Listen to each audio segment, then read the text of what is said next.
ये जो अलायंस है, इंडी अलायंस, चुनाव लड़ेंगे, इंडी गठबंधन, इंडी अलायंस, ये अलायंस का नेचुरल खटपट है। इसको क्या बिना मतलब में तूल दिया जा रहा है, और इसको तूल देकर कोई बीजेपी को फायदा तो हो नहीं रहा है, या किसी को फायदा नहीं हो रहा है, ये तो तय कर ही लेंगे। नहीं विद्यानाथ जी, ये भाजपा कर रहे हैं, भाजपा तो यही कहती है। विद्यानाथ जी, इतने बड़े बड़े नेता हैं कांग्रेस में, इतने बड़े बड़े नेता हैं समाजवादी पार्टी में, वो कुछ कहते हैं तो उस पर न्यूज बनती है। अब उस पर भी कांग्रेस और समाजवादी पार्टी को प्रॉब्लम है, तो उसमें मैं क्या कर सकता हूँ? मैं तो सिर्फ ये कह रहा हूं कि ये तो बड़ा क्लियर इनका स्टेटमेंट है। हम लोग कई बार सुन चुके हैं कि इंडी अलायंस केवल लोकसभा के लिए है, विधानसभा में इनका कोई अलायंस होता ही नहीं है। एक बार नहीं, हम जाने कितनी बार देख चुके हैं। फिर भी इनके इतने बड़े बड़े नेता इतने बड़े बड़े स्टेटमेंट देते हैं, उस पर मीडिया चर्चा नहीं करनी चाहिए। विद्यानाथ जी, चर्चा, इनके नेता इतने बड़े नहीं है कि उस पर चर्चा हो, केवल चर्चा बीजेपी के नेताओं पर होनी चाहिए। आप लोग पता नहीं क्यों नहीं समझते? अरे भाई, हर बार तो ये कहते हैं ना कि इनका अलायंस केवल लोकसभा के लिए है, आप विधानसभा के लिए जबरदस्ती इनका अलायंस बनाते हैं। अरे भाई, जम्मू कश्मीर में उमर के साथ अलायंस होता है, लेकिन नेशनल लेवल पे होता है, आपस में लड़ते हैं जम्मू कश्मीर में। ममता बनर्जी के साथ नेशनल लेवल पर अलायंस करने की कोशिश की थी, पर बंगाल में लड़े थे, और वो तो ये कहते कहां तक कह दिए थे कि ममता जी तो बी टीम है बीजेपी की। ये तो कहीं पे हर जगह, अगर यही बिहार में तेजस्वी जी के साथ भी यही होता है, समाजवादी की पार्टी के साथ अखिलेश कौन है पता ही नहीं चलता। इतने बड़े बड़े नेता हैं, पर फिर भी कांग्रेस और समाजवादी पार्टी ये चाहती है उनके नेताओं को छोटा माना जाए, उसके ऊपर कोई चर्चा नहीं होनी चाहिए। विद्यानाथ जी, आप एडिटर को समझाइए कि छोटे नेताओं की बाइट नहीं लेनी चाहिए, क्योंकि कांग्रेस और समाजवादी पार्टी दोनों नहीं चाहती कि उनके किसी नेता के बारे में कोई डिबेट हो, केवल बीजेपी के नेताओं पर होनी चाहिए। आज से एडिटर को समझाइएगा कि जो इश्यूज पे हमारे नेता कुछ भी बोले उस पर पूरा प्रोग्राम करिए, विपक्ष को खत्म कर दीजिए। क्योंकि ये तो खुद ही कहते हैं ना कि सारा मीडिया, सारा ईडी, सारा सीबीआई, सारा सुप्रीम कोर्ट, राहुल गांधी तो जाके विदेश में बोल के आए ना कि फिक्स मैच चल रहा है इलेक्शन कमीशन और बीजेपी का, तो इनको मत दिखाया करो, चेंज करो अपनी पॉलिसी। नहीं कुछ इन लोगों का तो आरोप ये भी है कि आप लोगों ने तो मैच एआईएमआईएम के साथ भी फिक्स कर रखा है। अरे हर जगह तीसरा प्लेयर बनाकर उतार देते हैं। पश्चिम बंगाल में उतारा, बिहार में उतारा, उत्तर प्रदेश में उतार दिया। अरे सादाब भाई बैठे हुए हैं, एआईएमआईएम का पक्ष वो रखेंगे, उसका एक रीजन है विद्यानाथ जी, एक अनार 100 बीमार, एक लैला के माशू कितने, और वो लैला है मुस्लिम वोट बैंक। खैर, इनके ऊपर एक गुरदत्त की पिक्चर आई थी, कागज के फूल, उसमें एक गाना था, बिछड़े सभी बारी बारी, देखी कांग्रेस की यारी, बिछड़े सभी बारी बारी, मतलब की कांग्रेस है सारी, बिछड़े सभी बारी बारी। एक हाथ से कांग्रेस लेती है, 100 हाथों से छीन लेती है, ये खेल है कब से जारी, बिछड़े सभी बारी बारी। कहां आप चक्कर पड़े हैं? ये लोकसभा में साथ में आएंगे, क्योंकि उस समय इनको देश की बात करनी होगी, देश के खतरे की बात करनी होगी, क्योंकि सारा देश का अल्पसंख्यक खतरे में होगा, मुसलमान खतरे में होगा, उसकी बात करने का। अभी केवल सत्ता की बात है, राज करने की बात है, अभी इनके ऊपर कुछ नहीं कहिए। कोई नेता नहीं इनका बड़ा, सिर्फ नेता बड़े बीजेपी में, याद रखिए। जवाब आपको निखिल जी और पूजा मिश्रा दोनों देना चाहते हैं, लेकिन उससे पहले एक बार रोहित जी के पास मैं जा रहा हूं। रोहित जी, क्या मोदी और अमित शाह से लड़ने के लिए ही इंडी अलायंस है, और योगी से या बाकी राज्यों में जहां पर चुनाव होते हैं वहां से इन पार्टियों को लगता है, जो अलायंस है, अलायंस की जो पार्टियां हैं, इन पार्टियों को लगता है कि भाई वहां कोई दिक्कत नहीं है, और वैसे भी यहां अगर अलायंस में चुनाव लड़ लेंगे तो सत्ता का सुख सबको देना पड़ेगा, सत्ता की बर्फी सबको बांटनी पड़ेगी, इसलिए अकेले बर्फी खाना है, अकेले मलाई खाना है तो अकेले लड़ो, चाहे भले ही जीतो या हारो। देखिए विद्यानाथ जी, मुझे ये बताइए ना, अलायंस बचा कहां है? कौन सी पार्टी है इनके इंडिया अलायंस के अंदर?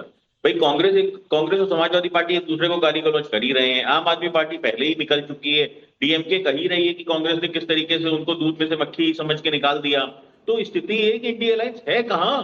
इंडिया अलायंस एग्जिस्ट ही नहीं करता है। अरे जो इंडिया अलायंस एक बना था, एक फॉर्मेशन हुई थी, उसमें एक एक करके तो दल चले गए, क्योंकि इनकी ना तो नियत थी, ना नीति थी, ना कोई नेता था इनका।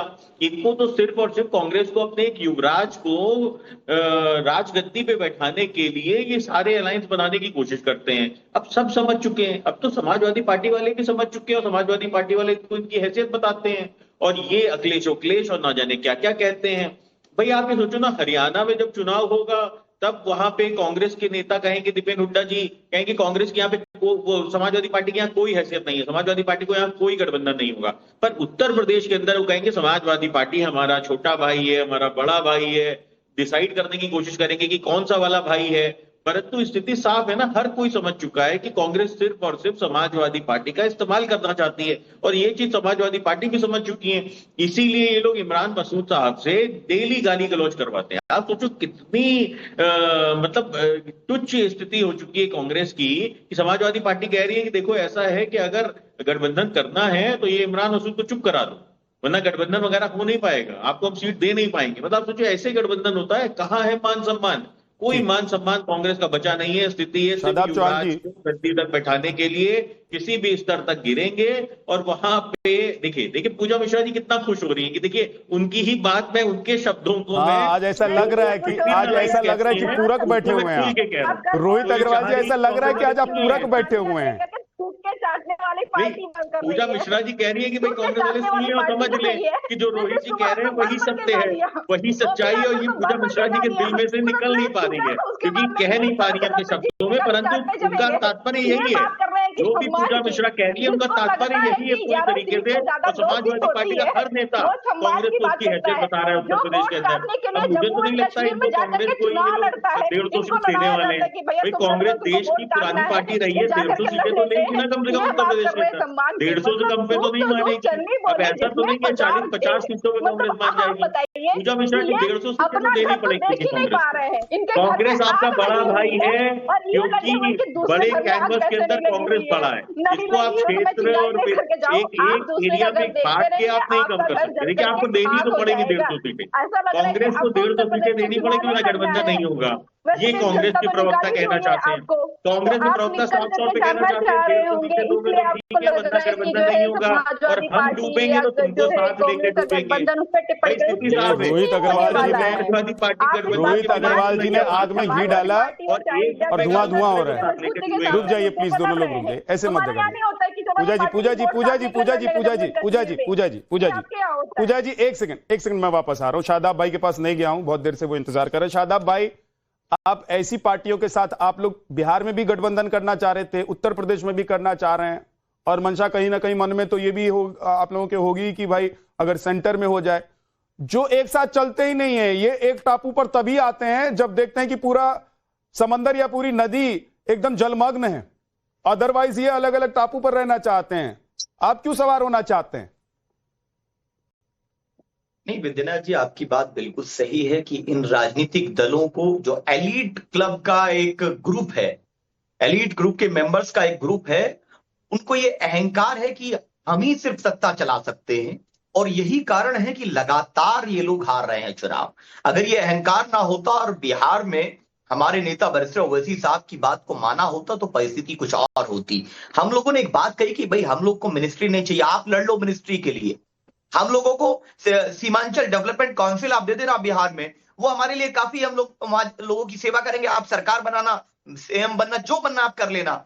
वही बात हम उत्तर प्रदेश में खुले दिल से कह रहे हैं बार बार कि हम लोग भारतीय जनता पार्टी को हराने और सेकुलर वोटों का बंटवारा रोकने के लिए खुले मन से गठबंधन के लिए तैयार हैं। लेकिन आज दोनों नेताओं से पूछिएगा तो इनके मन में अहंकार है। वो अहंकार ये है कि या तो बीजेपी सत्ता में रहे कोई दिक्कत नहीं, लेकिन एलीट ग्रुप में कोई भी सामान्य व्यक्ति, कोई मुसलमान नहीं होगा। और जो बात इमरान मसूद भाई ने कही है, वो बात तो पिछले 2 महीने से मैं बोल रहा हूं, मेरे बयानों को कंबाइन करके उन्होंने कॉम्बो डिलीवर कर दिया, उससे ज्यादा कुछ भी नहीं है। लेकिन ये सॉफ्ट हिंदुत्व से हार्ड हिंदुत्व, हार्डकोर हिंदुत्व के रास्ते पर समाजवादी पार्टी चल रही है। और इसीलिए मैं चुनौती के साथ कह रहा हूं, 4 बार यादव भाई मुख्यमंत्री बने 20% मुसलमानों के सहयोग से, तो क्या 20% मुसलमानों में से किसी एक को आप मुख्यमंत्री बनने का अवसर प्रदान कर सकते हैं? ये वन साइडेड लव अब नहीं चल सकता। अब भागीदारी की बात होगी, ताबेदारी की बात नहीं होगी। अहंकार त्याग दीजिए, इसी अहंकार ने आपको यहां लेकर के आया है।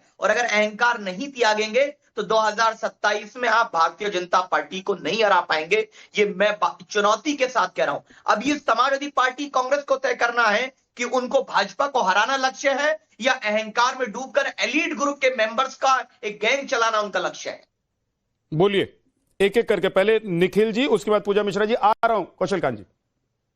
आ रहा हूं कौशिक। मैं विद्यानाथ जी, अगर 10 सेकंड का समय, अच्छा, शादाब ठीक। भाई ने जो कहा है उसी पे ऐड करता हूं। ठीक। शादाब भाई, आप थोड़ा पॉलिटिकली करेक्ट होने की कोशिश कर रहे हैं कि अहंकार अहंकार अहंकार नहीं है यार, आप समझ तो रहे हो पर बोल नहीं पा रहे हो। मुस्लिम वोट बैंक, आप पूरे देश में मुस्लिम वोट बैंक के दावेदार हो, जहां मुसलमान सबसे ज्यादा होते हैं वहां आप जीत जाते हो। जहां पर अगर ये आपको मुस्लिम वोट बैंक एक करने का मौका दे देंगे तो अपने आप अपनी हाथ पान थोड़ी काटेंगे।